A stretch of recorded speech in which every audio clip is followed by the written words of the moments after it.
என்ன மனுஷயா இவரு அப்படின்னு சொல்ற அளவுக்கு நம்ம அஜித் சாரோட 56 மினிட்ஸ் இன்டர்வியூ பார்த்து தன்னோட மூவி கெரியர்ல பிக் லெவலில் அச்சீவ் பண்ணிட்டு ஸ்டில் தன்னோட பேஷனுக்காக இன்னைக்கு வரைக்குமே ஓடிட்டு இருக்காரு. அதுவும் 2 hours தான் தூங்குறேன்னு சொல்றாரு. இந்த டெடிகேஷன் நம்ம எல்லாத்தையுமே இன்ஸ்பயர் பண்ணும்.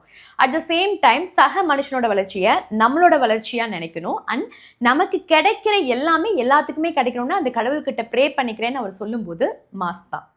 பாலிடிக்ஸ் பற்றி அவர் ஜென்ரலாக என்ன சொல்கிறாருன்னா, நம்ம எல்லாருமே எப்பவுமே ரைட்ஸை பற்றி பேசுகிறோம். அஸ் அ சிட்டிசனாக நம்மளோட டியூட்டியையும் நம்ம செய்யணும்னு சொல்கிறாரு. உண்மைதான், ஈவன் சினிமாவும் என்டர்டெயின்மெண்ட் தான். அதை என்டர்டெயின்மெண்ட்டாக மட்டும் பாருங்கள். எஸ்பெஷலி ஃபேன்ஸ்க்கு அவர் சொல்ல வருது, சினிமாவை ரசித்தா மட்டும் போதும், அவங்களோட ஒர்க்கில் கான்சென்ட்ரேட் பண்ணுங்க அப்படின்னு பல வருஷமாக அஜித் சார் சொல்லிட்டு தான் இருக்காரு.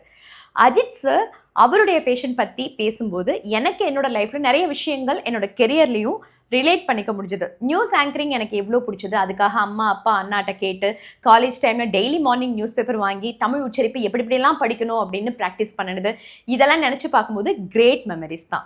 அஜித் சார் மூவிஸை பார்க்கலாம், ரசிக்கலாம், பிடிக்கலைன்னு சில பேர் அவங்களுடைய கருத்துக்களை சொல்லலாம். பட் இவரை மட்டும் வெறுக்கவே முடியாது. He is such a true inspiration. Ajith sir யாராருக்கெல்லாம் பிடிக்கும் அப்படிங்கிறத கமெண்ட்ல சொல்லுங்கள்.